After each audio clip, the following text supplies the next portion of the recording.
Thank you for watching this online video, and greetings to you. Today we will continue our study on the parables of Jesus, and the text will be taken from the Gospel of Luke, chapter 12, verses 35 to 48. This parable is one of the several parables in the New Testament that teaches about the second coming of Christ. So, my outline for the lesson today is we'll start with an introduction, followed by zooming into the text itself to look at the parables and how we can draw lessons and application from the parable, and mark out a few key takeaways for you in answering the question, who is the faithful servant?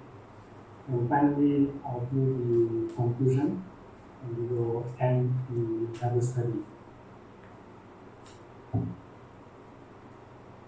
Well, some of you may have watched this TV series before, if your age is as old as me. I remember watching this epic TV series called Roots many years ago, when I was still quite small. And I followed every episode because I was very fascinated by the concept of slavery, right?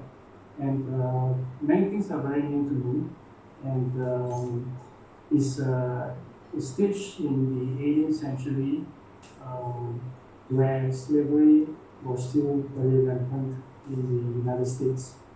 And the show follows this character called Kunta Kinte, how he was captured from the western part of Africa, from Zambia, and brought into America and sold as a slave.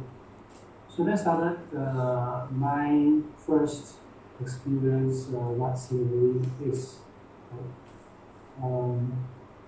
And I'd like to bring this introduction because to understand today's lesson on the parable of the faithful servant. Actually, there are only two characters in this parable, the master and the slave. So I think I must first talk about the word slave. The word slave, right, is translated from the Greek word doulos. So doulos appears about 150 times in the New Testament, and doulos is not servant, but you will find many of the Bible versions translate doulos into servant. And I can understand why is it so, because the word slave has a lot of negative connotation, right? Because of this exploitation, of this suppression of freedom, of those abuses we can see in many places. Even today, we see modern slaves around us who has the freedom taken away. Right? Therefore, I think maybe that's perhaps why scholars translated the word doulos to bond servant or servant. But the true meaning of it is not a servant, right? A servant means someone that is hired. So if someone that is hired, meaning that the person can actually choose to lead the household, or the servant can also have multiple so-called master. Okay, but the slave is someone own. So the slave has nowhere to go. Right? The slave depends on all his life or her livelihood on the master's providence, and the slave basically depends on the master to take care of him, right? So,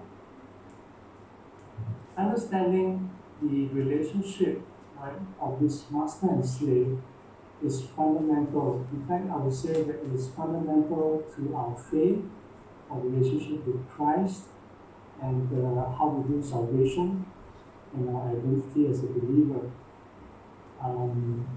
Christ says that we cannot serve two masters. And what Christ means is that you either serve mammon or you serve God. So the concept of slave comes in again to show us that this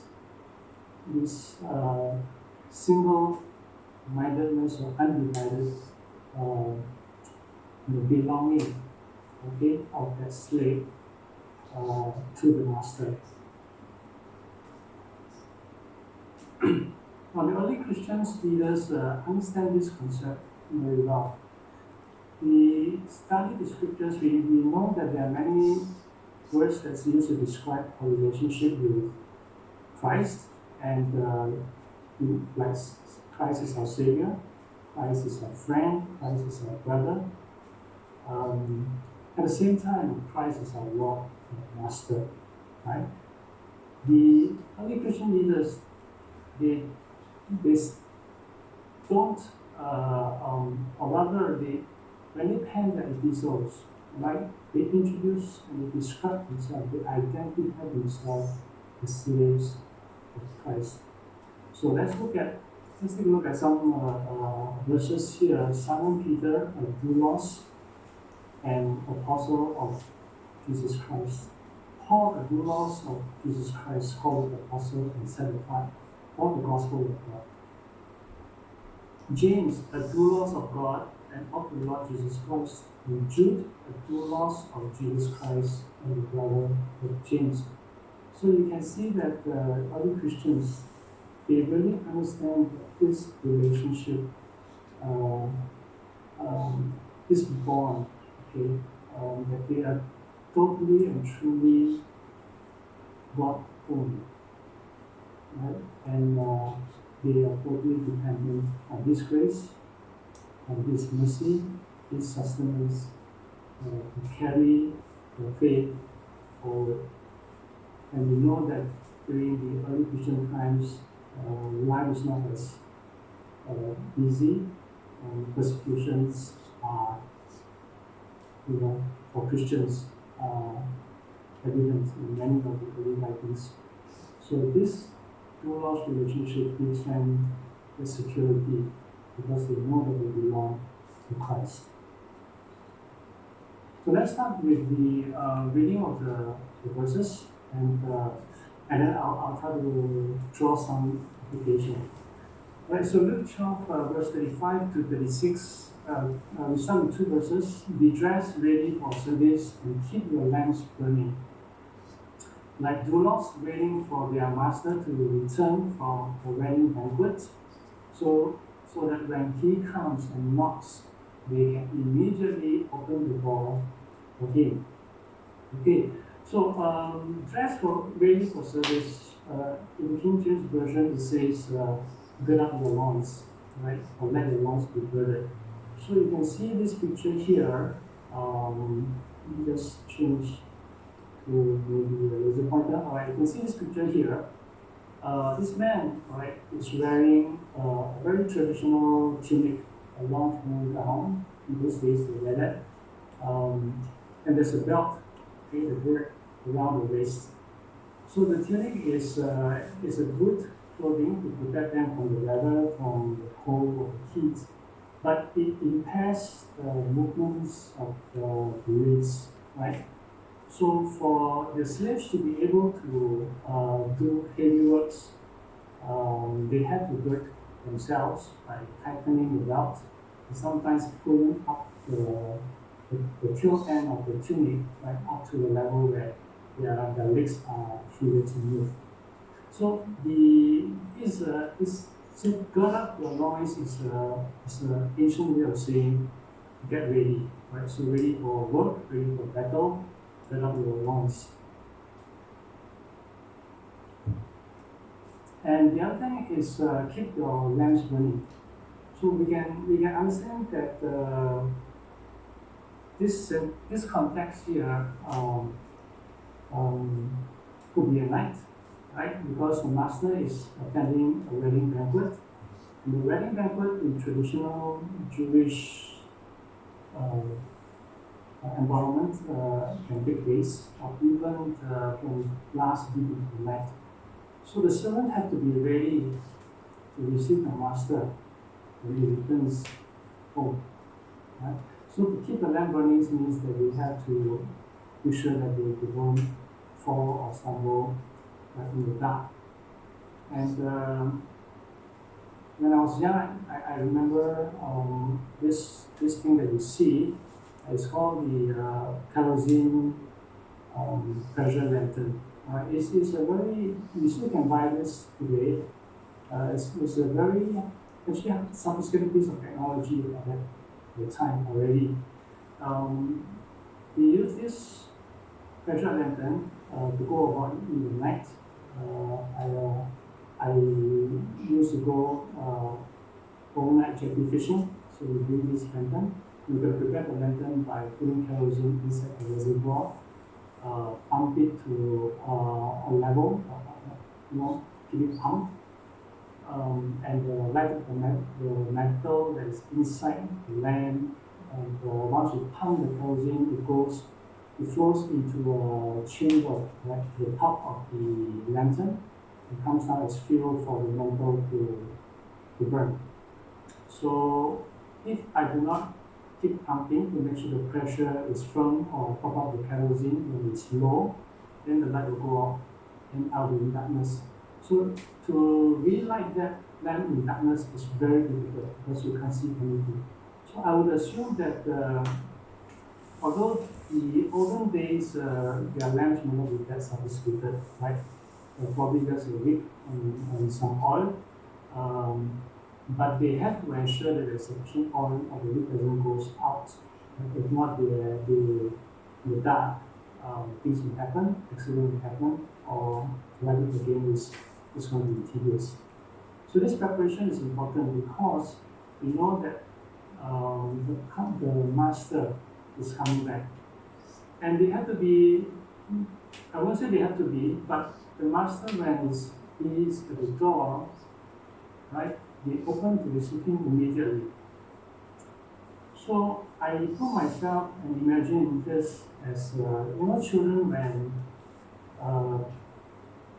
when their dad comes home, the moment they hear footsteps outside the door, and even children, they are very excited to meet their father. They will run to the door before the father even, put the key to the keyhole and open the door, right? So the spirit here is something that I want to highlight. I think the servant, they are truly faithful servant. They long for the return of the master. So much that they cannot wait to see him, right, coming back and prepare maybe to serve the master, right? So do we have that, the heart? Are we living every day in our lives, doing or going about our own things, or are we truly working, serving, while we wait for Christ's return? So this brings me to my lesson, first point, on the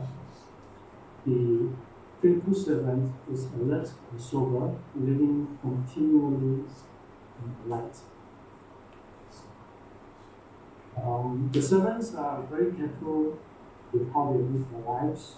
They are watchful, they are alert, and I think many years later, Apostle Peter penned this in one of his epistles. He says, "Therefore, with minds that are alert and fully sober, set your hope on the grace to be brought to you when Jesus Christ is revealed at his coming." So the word he used, with minds that are alert, actually comes from English, or the King James Version says to gird up your mind. So the same words that the Bible says to dress up, to gird up your loins, to gird up your mind, to get yourself ready, be alert, be prepared, fully sober, right, while we wait for the revelation of Christ that is coming. So I can think of sober as something similar to watchfulness, and the opposite of sober could be slumber or sleep, and drunkenness, right? So we see here that in 1 Thessalonians 5:7, it says, "For those who sleep, sleep at night, and those who get drunk, drunk at night." So the servants are not like that, right? The servants, they're sober. So nighttime, I sleep and drunk are activities at night. So we as Christians have to be careful how we live our lives and not live, or rather, not deliberately, doing things in the dark, that we are not, or so-called we are not supposed to do like the servants. The servants are all continually living in the light, and we are all children of the light and children of day. So we don't belong to the night, we don't belong to the darkness, so we have to stay awake. We don't sleep, right? We have to be sober, we don't get drunk. That's what it means here. So next, let's move on to the next two verses. It says that it will be good for those who lost or slaves whose master find them watching when he comes. Truly I tell you, he will dress himself to serve. He will have them recline at the table and will come and wait on them. It will be good for those slaves whose master find them ready, even he comes in the middle of the night or towards daybreak. This is a verse that I think the audience, when they hear this, they will probably have their jaws dropped, because there is no master like this in all the earth. I cannot find any example, right, that masters actually serve the slave, right, in this case. And slaves are the lowest of the low, and the way how this verse describes the master bless the slave shows how much he loved them. He loved them for waiting and watching and being alert for his return, right? And he come back and bless them. And notice that the verse says he will dress himself to serve.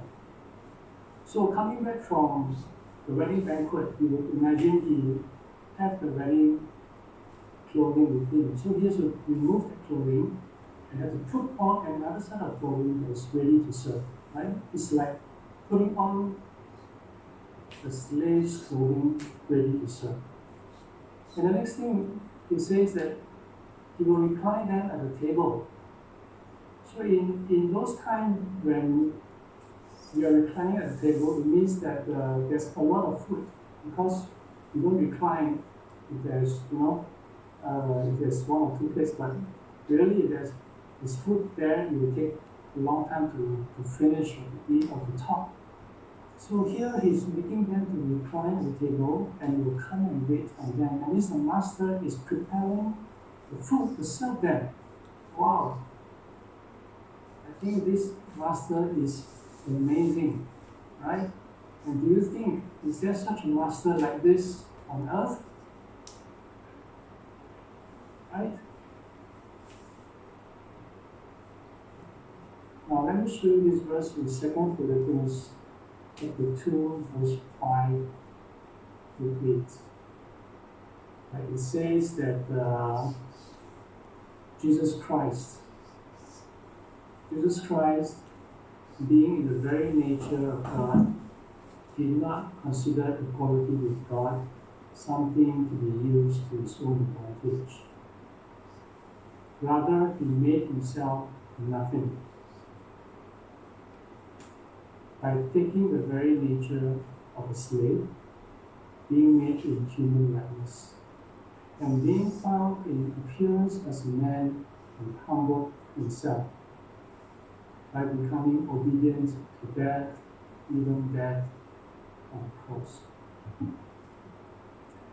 So Jesus Christ is our Master, and we are very blessed to be a slave that is loved by our Master. So Christ made himself nothing, meaning that it's like the Master in the parable took off the wedding gown and put on, right?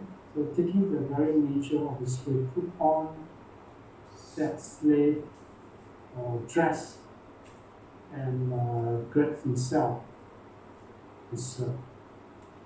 So our Master Jesus Christ humbled himself by becoming obedient to death, even death on the cross, so that we can win salvation and the gift of eternal life through him. And those who receive Jesus and are found faithful to death, he prepares a marriage supper for them. And that is in Revelation 19 verse 9, where Apostle John wrote this. And the angel said to me, write this, blessed are those who are invited to the marriage supper of the Lamb. And he said to me, these are the true words of God. Wow. I mean, this is very encouraging to know that God himself prepared the banquet, the supper, just like in the parable, for those who are eagerly waiting for him and faithfully abiding, right, in him.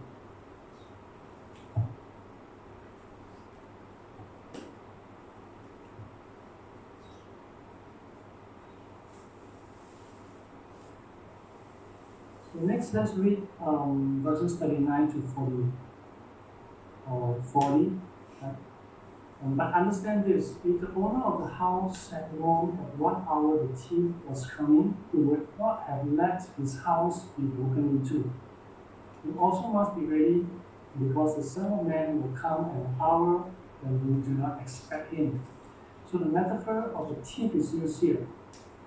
I read a report that in the UK, there are 3 burglary in every 120 seconds in the UK.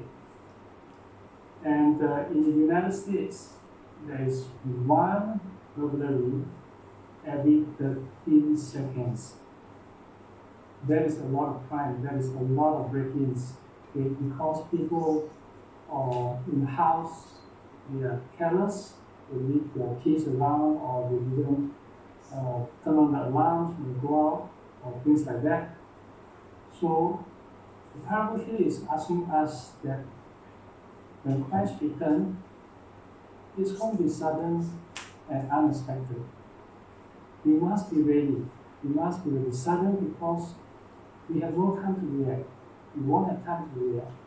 And unexpected is we won't see it coming. So Christ's return will be sudden, we will not have time to react, and will be unexpected.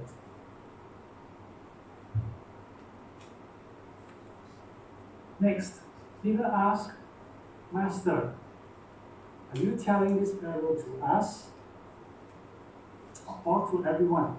Master, Lord answered, who then is the faithful and wise manager whom the master puts in charge of his servants to give them their food allowance at the proper time? It will be good for the slave who the master finds doing so when he returns.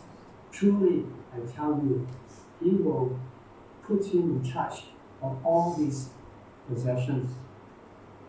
Alright, so here I'd like to highlight the word manager.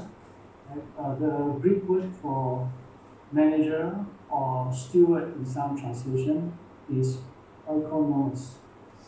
Oikonomos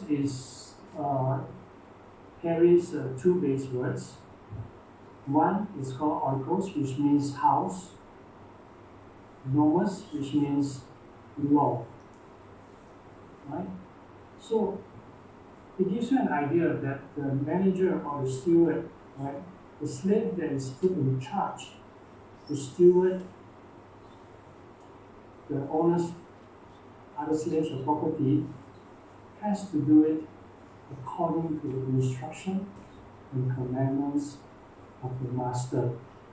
Because the law, right, together, the instruction comes together with the person so that he or she is given that authority, okay, or that position is to. So let's look at another lesson we can draw. The faithful servant submits to the authority of the word. I think the word authority here is perhaps one of the least understood today in churches. In God's spiritual house, right, we are told to submit to authorities, right? So authority and submission. Last week I had a Bible study with my new Christian class, and there was a lot of questions that came out about submission, right? Seems the word is again has a very negative connotation to that. But we remember that Jesus Christ, right, obeyed God and submitted himself to God, even unto death of death, even death on the cross. So the Bible stand or the biblical stand is that a person has authority only when he or she stands under the authority of the word. So we submit to the leaders of the church because they take care of us, our souls, right? And because they submit themselves to the word, right? To the fear or reverence of Christ. The word is Jesus Christ, right? Christ is the word. So the household, the family can submit to the head of the house because the head of the house submit himself to the word, right? So the authority comes when we subject ourselves to authority, in this case, to God's authority. So the second principle here is that whoever can be trusted with very little can also be trusted with much. Okay, so we see that the master actually provides or give more responsibility for the steward who has done a good job. Faithful servants that prove themselves with few things are given great responsibility by the master. Again, we find this very common in the other parables of the talent, parables of the miner, and so on. But I want to bring out a point that being faithful in little things and small things, and that's how God multiplies. God's increase comes, right, little by little, right? It is not like plucking the stalk, right, to get the stalk to grow as fast as it can. But God has His timing and has His purpose. In church, sometimes we may shun little things. We may think that these are not something I want to do, or doesn't have enough visibility, or something that I cannot gain a lot of attention. So I rather not do it. So, and I can understand that we have many talents in the church, and we need all different talents to serve. Small things or big things. This is how God views it, and God will increase the person's talent and ability. Right? when he has gained the trust, he has gained the favor of God. So don't look down on small things, don't look down on things we think is really conspicuous, maybe notice.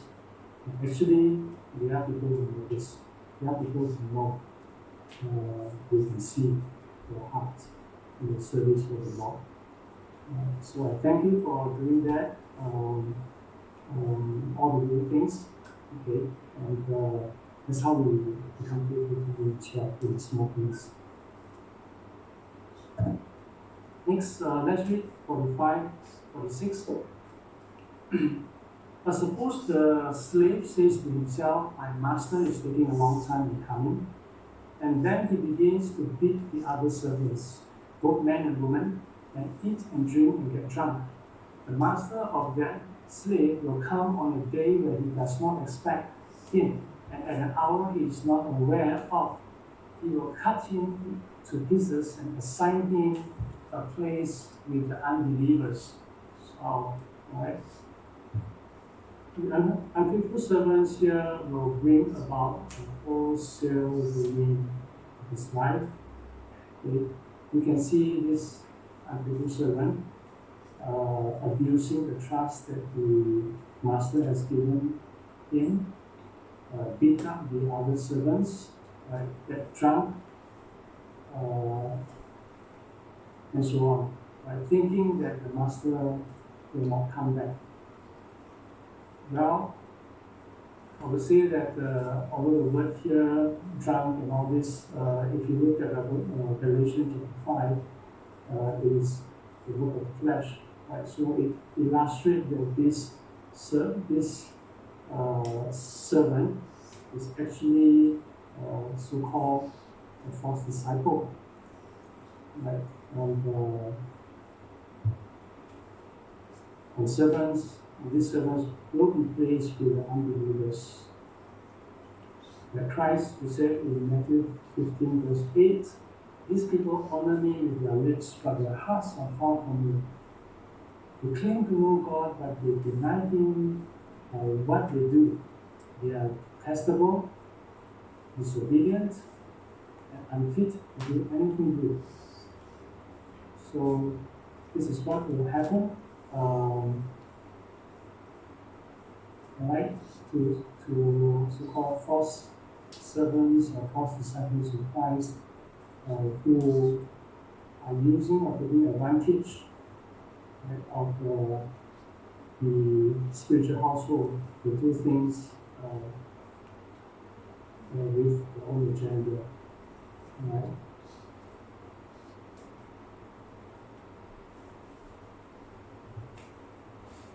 Okay, moving along, verse 47. And that servant who knew his master's will and did not prepare himself to do according to his will shall be beaten with many stripes. But he who did not know yet commit things deserving of stripes shall be beaten with few. For everyone to whom much is given, from him much will be required, and to whom much has been committed, to him we will ask the more. Right? So I can see here that there are punishment for slaves who did not follow exactly what the master will is. In this case, reminds me of sometimes in the newspaper you will read of news articles that law enforcers have committed some crimes, and usually in those cases the sentence will be much heavier, penalty is much harsher, because they would know the law themselves as commit against the law. I mean, it makes sense, right, to receive heavier punishment. So God is just. God is not, He's fair in the sense that when He disciplines, okay, discipline accordingly.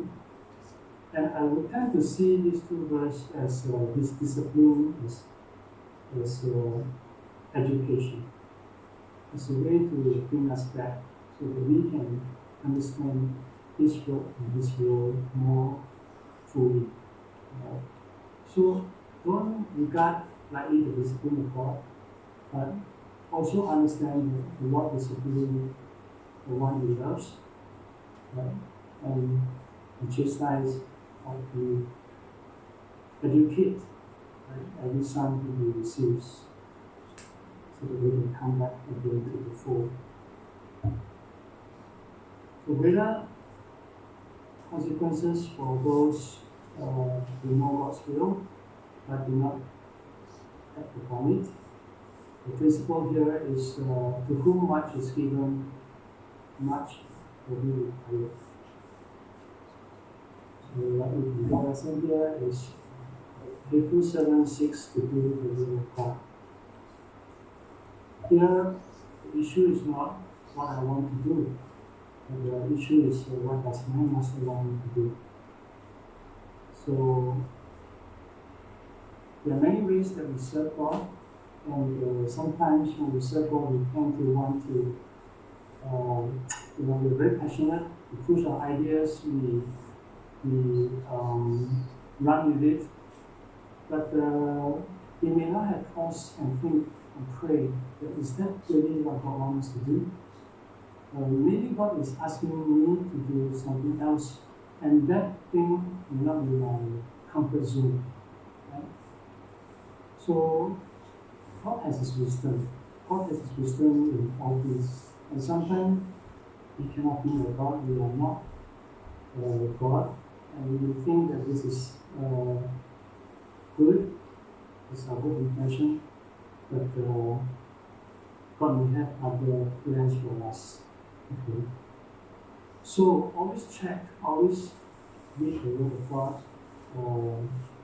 Speak to people, speak to understand the environment, understand what's happening, use the Word of God as a guide to direct our feet wherever we go.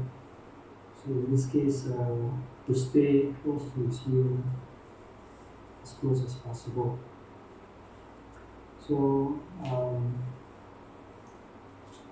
those the faithful servants do not act selfishly. They are not self-absorbed. They are not.